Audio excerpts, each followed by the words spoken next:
Going to read the scripture verses for this morning from Habakkuk, or however you want to pronounce it. Are you not from everlasting, O Lord my God, my Holy One? We shall not die. O Lord, you have ordained them as a judgment, and you, O Rock, have established them for reproof. You who are of purer eyes than to see evil and cannot look at wrong, why do you idly look at traitors and remain silent when the wicked swallows up the man more righteous than he? You make mankind like the fish of the sea, like crawling things that have no ruler. He brings all them up with a hook. He drags them out with his net. He gathers them in his dragnet, so he rejoices and is glad. Therefore he sacrifices to his net and makes offerings to his dragnet, for by them he lives in luxury, and his food is rich. Is he then to keep on emptying his net and mercilessly killing nations forever? I will take my stand at my watchpost and station myself on the tower and look out to see what he will say to me. And what will I answer concerning my complaint? God, we're thankful for your word. We're thankful that we're going to come under the sound over here this morning. So give Craig the strength, Lord, to bring forth the words, and that your Spirit, Lord, would teach each one of us as need be. So we're grateful. We pray in Jesus' name. Amen.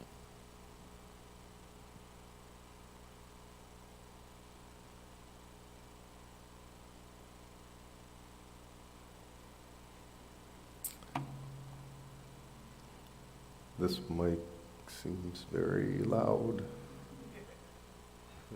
There we go. Okay.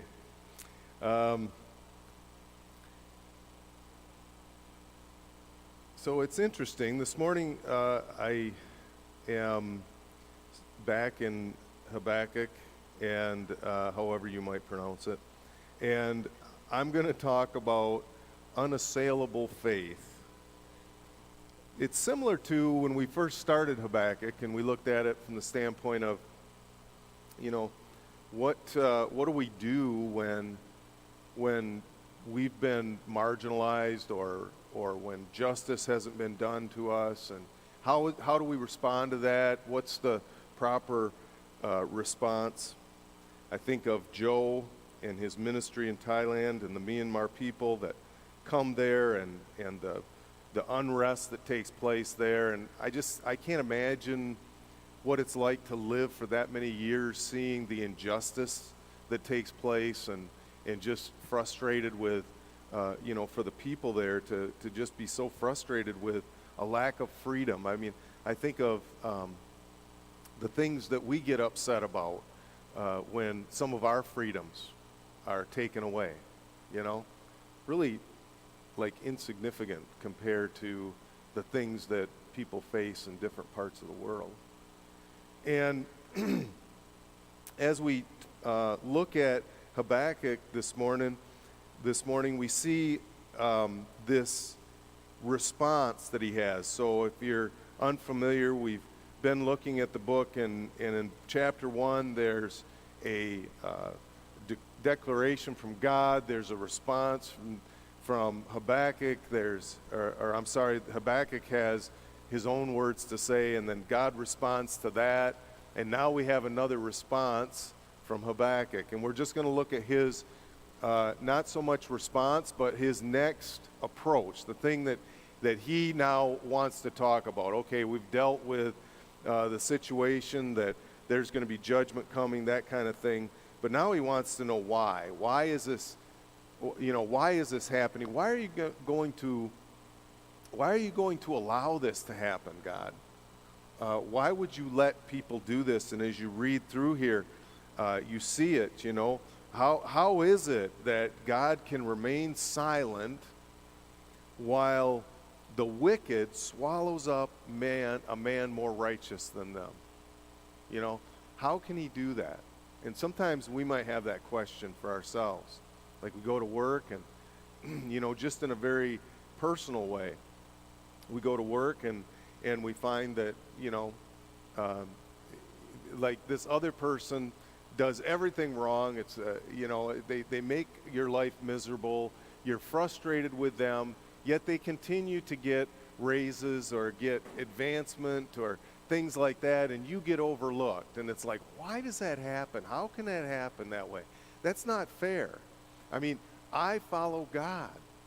I should, there should be something in it here for me, right? That might be the perspective that we have. And how is it that somebody that we watch them and the way they act and even the way they do business is not upright or honest or anything like that, and we try to be honest and righteous about the way we do business, and yet they again flourish and we don't? And so we might find ourselves asking that question. Also, we see it just in terms of the world that we live in and maybe bigger opportunities that are out there. Things like that. We're always asking that question. And then we can also say it in terms of, like I've already mentioned, like the ministry in Thailand and the work that takes place there and how people are marginalized and how it's just not fair. It's just not fair. And we see this happening all around the world, we see the things that happen, and we don't always understand everything that's involved in it or what is really behind it all.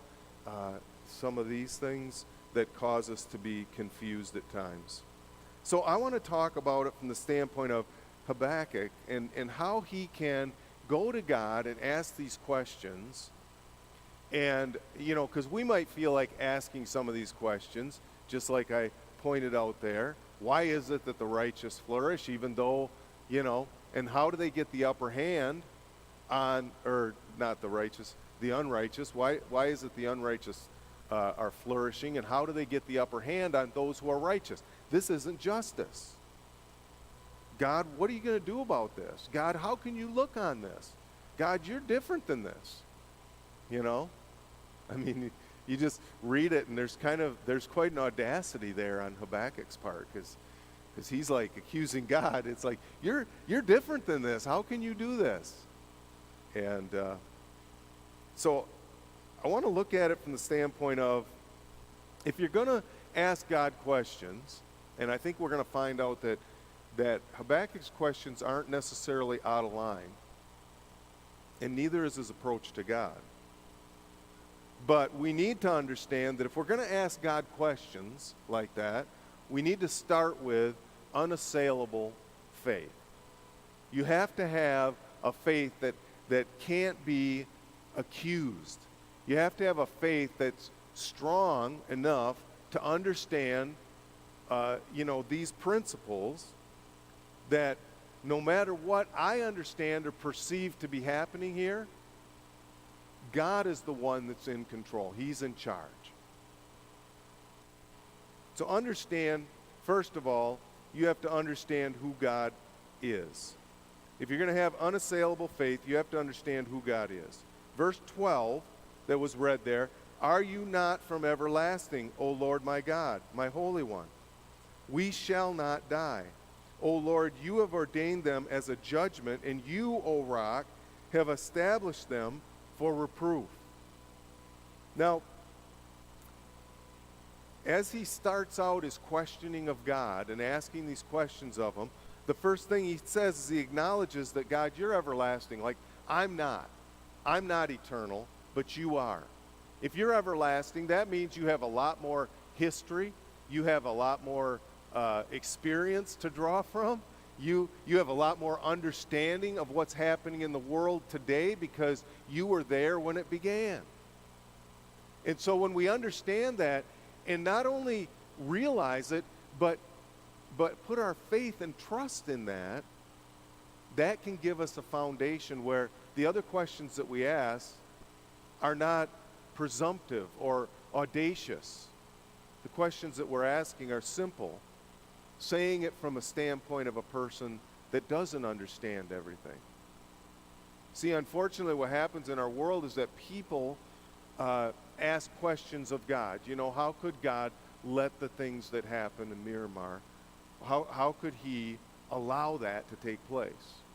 And then we go off and develop for ourselves a whole theology of who God is based upon what we think is right and just and fair. But we don't know the history of the world. We are not from everlasting. We did not design this world that we live in. We do not know what's going to happen the next day. None of those things are in our understanding. But Habakkuk is recognizing that right from the start. Are you not from everlasting? And the implied answer is, of course you are. O Lord my God, my Holy One. These are sincere questions that he's talking about, but sincere questions can only come from a true faith. So in other words, you can't, as an unbeliever, begin to question who God is or why he decides to do things or what things are happening, because you don't have the foundation, the basis of faith itself. That I understand that God is in charge and I'm not. When you don't have that foundation, then you don't really have a right to question God. How many people question God then tell you that they don't believe that he even exists? It's like, oh, why would you care how God feels? Because he doesn't exist. And in your mind, to you, that's where you're at. And yet, they still feel like they have to assail God's character. And they ask questions in that regard to attack who God is.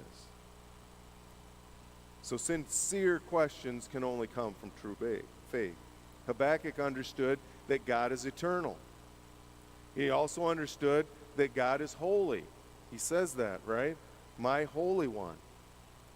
That God is not going to go back on his word. And this is interesting because he says, we shall not die. How does he know that?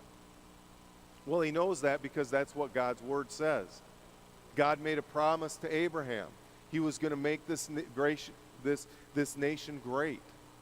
And so in that happening, in that covenant that God made, Habakkuk understands that you can't destroy your people, even though this injustice that is happening to us is wrong, that people's lives are lost, that people are being exiled to another land, that they're being taken away. Even though that's happening, you can't, they understand, or Habakkuk understands, that you're not going to kill us all, that you're not going to put an end to your people, that we shall not die.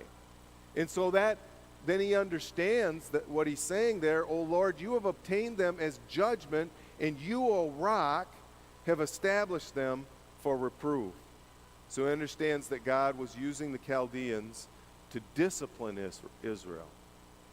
And that is the purpose and the plan of the exile, is that Israel is not as righteous as they seem to think they are. I mean, that's what he says there. I mean, he says to God, listen, how could you let these people who are unrighteous accuse people who are righteous? That's not fair. That's not right. And I would say, well, maybe you think too highly of yourself. But more importantly, we understand that God disciplines, right? We are ready to when are we ready to question God? Well, I would say that we're ready to question God when we've seen him faithful. So in other words, when you're starting out as a new believer, a new follower of Christ, and you're beginning to ask questions about different things, it's better to have childlike faith. It's better to understand that God's just going to work this out. And it really doesn't change, because that's absolutely what Habakkuk is saying, is he's saying, God, I know you're from eternity. I don't understand all how it works, but I know you're from eternity, and I know that you'll be just, and you'll be fair, and you'll be right.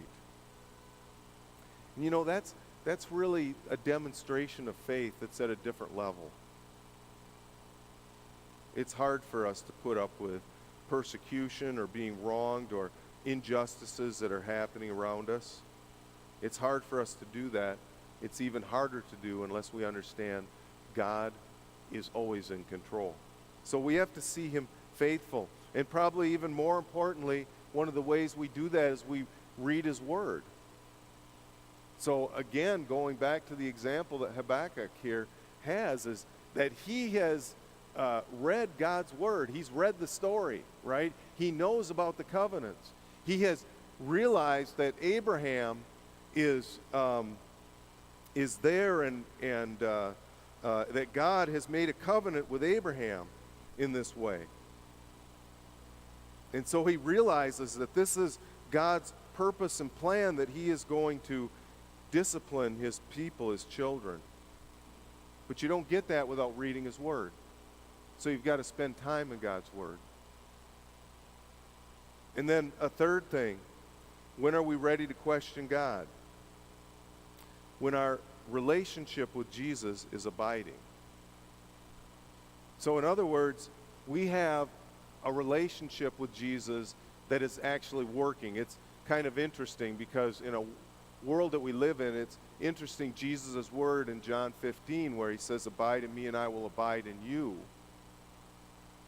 This whole concept, this whole idea is a level above this idea that we have in our world that I'm going to believe in something. So I believe in Jesus, but we don't even know what that really means. See, to believe in Jesus is to follow Jesus. To follow Jesus is to abide in him. And that means that I have a genuine, living, active relationship with Jesus. Like when I go to do something, I ask about it. Okay? We have a conversation. And that's something that our world doesn't really do. Like the general consensus out there is that Jesus is real, Jesus is alive. I go to church once or twice a year. I stop in there. I go with the grandparents, that kind of thing. Make them happy. I believe in Jesus, but I've got a busy life going on. The fact is that he wants to be a part of that life. And the question is, are you going to let him be a part of that life? That's true faith. So is our relationship with Jesus abiding? So that would be the first thing. We need to understand who God is. Another thing, if we're going to have unassailable faith, we need to know our position with God. So know your position with God. In verse 13, you who are of purer eyes than to see evil and cannot look at wrong, why do you idly look at traitors and remain silent when the wicked swallows up the man more righteous than he? Here's the thing. First of all, this is kind of how we deal with these things. When we see these things happening, is we think to ourselves, we assume God is being indifferent. That's just our go-to. It's like, can't you see? I can see this. You're supposed to be all-seeing. You're supposed to know everything that's going on. Like, if I can see this, surely you can see it. I see your word, and I see that these things that are happening don't line up with the truth of your word, with the principles that I believe in. And so, how am I going to do this? We assume that God is indifferent because we don't see action. Right? I mean, that's the problem. It's like, do it now. Why would we wait? What is the purpose in this waiting? We don't understand all the things that God has going on. And this is another problem that we have, is that we measure people by actions. So in other words, if you act a certain way, this has been human beings all across the board. I mean, you cannot say in our society today, this is interesting to me because I look at the world that we live in today, and one of the things that I grew up with is that the church is so judgmental. The church is so judgmental. Right? Some of you may remember that if you grew up going to church. Church people are so judgmental. So judgmental. Have you looked at the world we live in today? I mean, my goodness, if I don't say the right thing the right way, if I say it at the wrong time, oh man, you've already decided just exactly how I feel about this whole issue. Because of something that I may have said wrongly or didn't say according to, the new rules that came out yesterday, because the ones that came out the week before weren't good enough. I don't even know where I don't post anything on social media. And it's because I'm a chicken. Okay? I mean, I'm just a wimp. Like, I don't, there's no way I'm putting something on there. It's out there for fodder for everybody. And then, you like pastor a church, and so Jesus gets thrown in the mix too. We measure people by action. I should say our world does. Our world measures people by their actions. And unfortunately, that even creeps into the church. We tend to jump on that bandwagon, see something happen in somebody's life. We kind of make an evaluation, decide where they're at spiritually, right? That's all okay because, we're judging those inside the church, not outside the church. We've got all our reasons for it. And then we throw a little prayer in there for them, right? And then we share it with somebody else, got to pray for them because they're going through this struggle. We haven't really talked to them about it, but we're praying for them. And we look at the actions of people, but God measures people by relationship. God measures people by relationship. Actions oftentimes will affect those relationships, but I'm telling you, God is looking at the relationship that we have with one another and with Him. That's why Jesus said, the greatest commandment, and He's quoting Deuteronomy, love the Lord your God with all your heart, soul, and mind. Love your neighbor as yourself. Relationships with others and with God. Romans 8:16 and 17 says this, the Spirit Himself bears witness with our spirit that we are children of God. And if children, then heirs, heirs of God and fellow heirs with Christ, provided we suffer with Him in order that we may also be glorified with Him. Here's the thing. We are God's children. This is the kind of relationship it is. If you raise your children strictly based upon their actions, you will abandon them. Right? I mean, it's like they're never going to do everything you want them to do.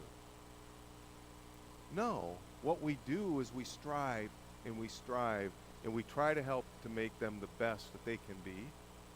And at the same time understanding that what we want more than anything is a relationship with them.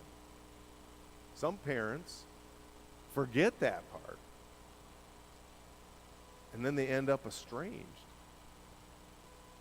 because they couldn't let it go.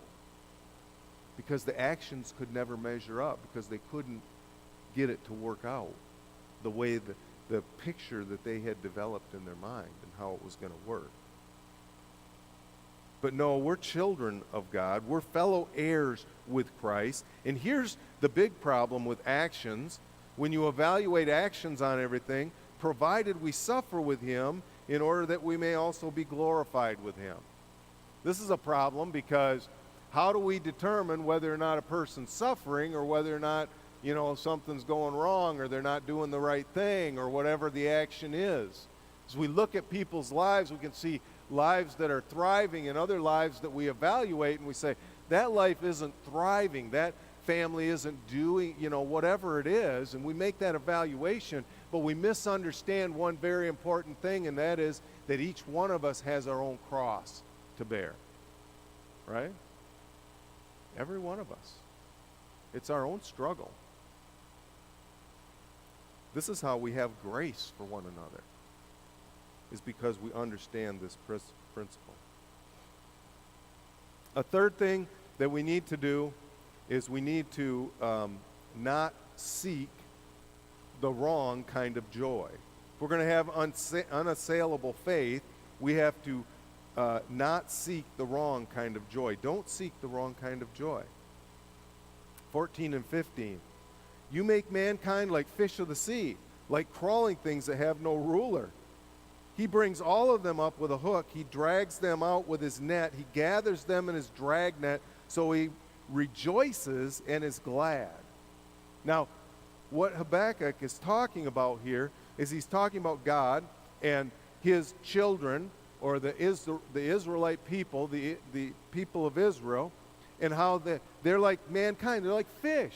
They're just swimming around, just waiting to get caught. They don't really have any defenses, right? And that's where Israel was at in this time, where the Chaldeans are marching through, and they're marching from city to city and just sweeping up as many people as they can. And he uses this imagery, and it's really interesting. He says, we're like fish, and he brings all of them up with a hook. Who is he? The Chaldeans, the fishermen. Brings them up with a hook. He drags them out with his net. He gathers them in his drag net. So he rejoices and is glad. I just watched a documentary. You can find lots of these now. But one of them, they were fishing haddock.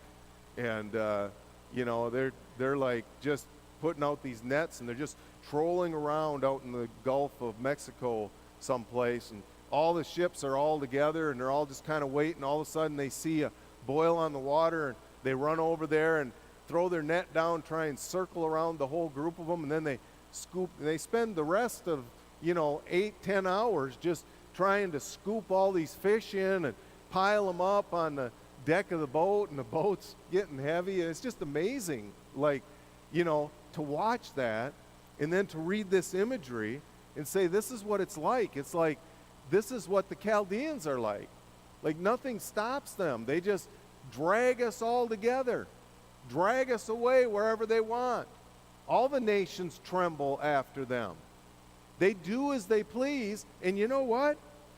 They rejoice and they're glad. God, why are you letting this happen? Why would you let this go on? We're not happy when the wicked prosper. Okay? We're not happy when the wicked prosper. Now, I'm not advocating that we should be. That's not my point. But it's just interesting, because in the Bible, you can find it, Jeremiah 12:1-2. Righteous are you, O Lord, when I complain to you, yet I would plead my case before you. Why does the way of the wicked prosper? Why do all those who are treacherous thrive? You plant them, and they take root. They grow and produce fruit. You are near in their mouth and far from their heart. Like, in other words, when you look around you in your world today, does it not frustrate you that those who are, I guess, would be deemed wicked, as in terms of the actions that they take and things like that, as you look around you, those who are deemed wicked, are you not frustrated that they are far from God, and yet they continue to see favor in our world? That's frustrating. Job 21:7, why do the wicked live, reach old age, and grow mighty in power? Psalm 73:3, for I was envious of the arrogant when I saw the prosperity of the wicked. I was envious of the arrogant. Like, we're supposed to not be, excited about the arrogant, right? So what should bring us joy? Because this is the real solution, right? To have unsaleable faith. What should bring us joy? 1 John 2:15-17. Do not love the world or the things in the world. If anyone loves the world, the love of the Father is not in him. For all that is in the world, the desires of the flesh, the desires of the eyes, the pride of life, is not from the Father, but is from the world. And the world is passing away along with its desires, but whoever does the will of God abides forever. See, here's the thing. We seek the wrong kind of joy. We understand that this world is passing away. The joy that the world has, the joy that they seek, the things that we see go on around us that we think, oh, what a great advantage you have. You have this wonderful, whatever it is, home or automobiles or, the toys, snow machines, whatever it is, you have all those things. It's not right that you have all those things. And yet, the problem is that we're not seeking the right kind of joy. The real joy exists in the future. Again, with God, we don't know his timing on things. But we get confused by all that. We get caught up in it. We get caught up in the things of this world. We seek after the things that make other people happy. And then we can't figure out why it doesn't make us happy. And here's the thing. One of the reasons is because you have a unique and special relationship with God. Those things really aren't going to satisfy. If you're living in the world and you're living without an understanding of who God is and an unwillingness to yield to God, if you're living in that world, if that's where you're at, then all you have are the joys and pleasures of this world. But if you're living, abiding with Christ, you have a whole different value system. And you understand that the future is what we look forward to. The delayed gratification that this life brings because of Jesus.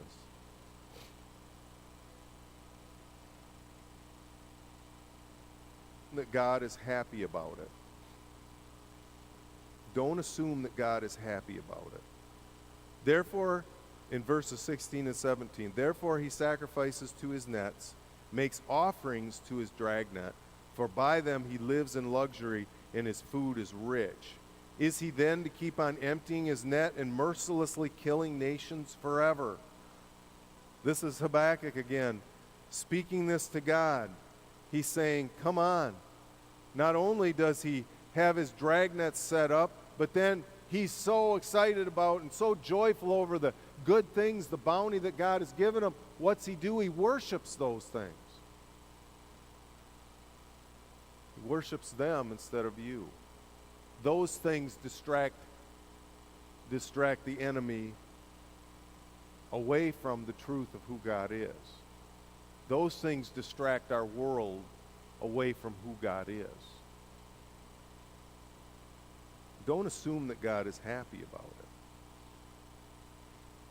it. In fact, it's interesting because he said he sacrifices his nets and makes offerings to his dragnet. That's what happens in our world. We sacrifice to the things that make us rich, to the things that provide everything. We'll sacrifice our families for more money, for a better job, a more busy career, things like that. We make sacrifices to other things instead of who God is. And that's kind of how you can see that you've been caught up into the world. If this is where your faith lies, in the things that you can do, or the career that you can have, or the job that you can do, or the money you can make, or whatever it is, you can sacrifice your whole family to that. And then it is also interesting, is he then to keep on emptying his nets and mercilessly killing nations forever? You can tell Habakkuk's frustration with this. Are you just going to let him keep doing it, God? But then you see the true faith of Habakkuk. Because in verse 1, and that's why we go to verse 1 this morning, Habakkuk 2:1, he writes this: I will take my stand at my watchpost and station myself on the tower, and look out to see what he will say to me, and what I will answer concerning my complaint. As you read that, you're like, okay, what's he looking for? Well, he's kind of looking to see what's going to happen. And the way I read it or understand it is that this is really taking a stand of faith. Because what he's doing is he's saying, I've said these things, I've complained to God. He literally says that, my complaint. I've made my complaint to God, but I don't know everything. And I'm going to stand vigilant to see what God does, because I know he does know everything. And I know he is going to work it out. It's very interesting the different times where men called out to God, and God responded by answering those prayers. I think of Abraham when he called out to God for Sodom and Gomorrah. And I don't know what God's original plan was. You know, God, the Bible tells us that it was to utterly destroy the city and everyone in it. And Abraham pleaded and pleaded, and Lot was able to leave, able to escape. That potentially, I have no doubt in my mind, really, that is exactly what God wanted to do. There's been other times where Moses pleaded for the people as he came down off the mountain, and as they had made a golden calf and are worshiping the golden calf, and God is contemplating what he's going to do, and Moses intercedes for the people, and God relents. That's exactly what God was planning to do. How God unfolds us in his plan with prayer, I don't fully understand all the time. But I do know this, that I need to call upon him, ask him from my heart, ask him as a child, not as somebody who knows everything. And I need to wait, and I need to watch, and I need to see what God is going to do. Expect that God will change your perspective. I believe that's what Habakkuk is saying here when he says, and what I will answer. He says, I will take my stand at the watchpost and station myself on the tower and look out to see what he will say to me and what I will answer concerning my complaint. Here's the problem. You get in trouble complaining to God, confronting, whatever ill or injustice that you see out there. You get in trouble when you go into it like, I've got the answer, why won't you listen? I mean, I hear some chuckles out there, but that's true, right? It's like, how silly is that to say that to God? And yet, that's exactly what we do as humans, is we're like, why won't you listen? Why won't you answer? Why won't you fix? Instead of, God, I'm looking forward to how I might respond to what you say. And I believe the language there, what I will answer. He doesn't go into it saying, I've got the answer. Just do it my way. I want to hear what you have to say. I want to see what you're going to do. And then respond accordingly. The question we have is that when we go and question God and question these things, when we have our own perspective of things, we get locked into them. We know that's the way it is. We know that's the way it should be. We know that's what needs to be fixed. What does it do? It just makes us scream at the television, right? It just makes us get angry about our job or upset that we're not getting what's rightfully ours. Makes us frustrated on the way to work, on the way home. Gets us frustrated with our kids or our family or different things that are happening at home. All of a sudden, we become miserable people. And Habakkuk just says, I will take my stand at my watchpost and station myself on the tower and look out to see what he will say to me and what I will answer concerning my complaint. I say stay flexible. If you're going to have unassailable faith, build it on a foundation that God is sovereign, and stay flexible to understanding and recognizing and accepting his answer in every situation.